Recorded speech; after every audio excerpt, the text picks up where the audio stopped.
হাওড়া জেলার বাগনানে হাটুরিয়া 2 নম্বর গ্রাম পঞ্চায়েতের নপাড়ায় গতকাল স্থানীয় যুবক মোজামুদ্দিন খান দেখেন যে রাস্তা পারাপারের আগে একটি বাকরোল শাবক মায়ের থেকে আলাদা হয়ে একটি দোকানের কাছে চলে আসে। মা বাকরোল অন্যত্র চলে যায়। মায়ের থেকে আলাদা হয়ে যাওয়া রাজ্য প্রাণী বাকরোলের একটি শাবককে ঘণ্টা তিনেকের প্রচেষ্টায় পুনরায় মায়ের কাছে ফিরিয়ে দেওয়া হলো। মোজামুদ্দিন খান ও ফিরোজ খান বাকরোল শাবকটি যাতে গাড়ির ধাক্কায় আহত না হয় তাই উদ্ধার করে খবর দেন পরিবেশ কর্মী অনির্বাণ সেনাপতিকে।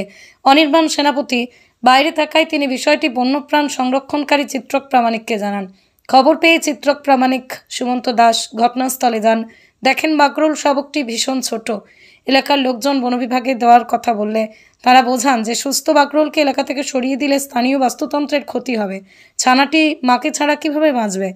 বন বিভাগের রেঞ্জ অফিসার রাজেশ মুখার্জির পরামর্শ মতো এরপরই চিত্রক সুমন্ত মোজামুদ্দিন ফিরোজকে নিয়ে রাতে এলাকা পর্যবেক্ষণ করেন এবং এক ঘন্টার মধ্যেই মা বাকরোলকে দেখা যায়। এরপরই বাকরোল শাবকটিকে মায়ের কাছে ফিরিয়ে দেওয়ার ব্যবস্থা করা হয়।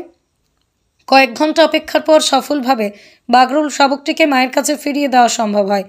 আমরা এখন আছি হাটুরিয়া 2 নম্বর গ্রাম পঞ্চায়েতের অন্তর্গত বাগনান 1 নম্বর ব্লক, তার এই নারকেলডাঙ্গা মোড়ে। তো এখানে আজকে সন্ধ্যাবেলা আমাদের মোজামুদ্দিন খান দাদা দেখতে পান যে একটি বাকরোল শাবক তার মায়ের থেকে আলাদা হয়ে গেছেন। তো উনি সঙ্গে সঙ্গে এই বাচ্চাটিকে যাতে না রোডে অ্যাক্সিডেন্ট হয়ে যায়, তো বাচ্চাটিকে উনি নিজের কাছে রাখেন এবং এখান থেকে ফিরোজ খান দাদা যোগাযোগ করেন পরিবেশ কর্মী অনির্বাণ সেনাপতির কাছে। অনির্বাণ সেনাপতির থেকে খবর পেয়ে আমিও সুমন্ত আমরা এসেছি এবং এই শাবকটিকে আমরা উদ্ধার করেছি। তো একে আমরা ওর মায়ের কাছেই ফিরিয়ে দেওয়ার চেষ্টা করব। যদি মা না নেয় তখন আমরা চিড়িয়াখানায় একে পাঠাবো। ধন্যবাদ জানাই মোজামুদ্দিন দা, ফিরোজ দা ও অনির্বাণ দাকে যে তারা সচেতন নাগরিক হওয়ার পরিচয় দিয়েছে। এই বাকরোল হলো আমাদের পশ্চিমবঙ্গের রাজ্য প্রাণী। এরা নিরীহ মেছো বিড়াল, এরা প্রচুর সাপ ইঁদুর খেয়ে আমাদের উপকার করে, তাই এদেরকে কিন্তু আমাদের বাঁচতে দিতে হবে।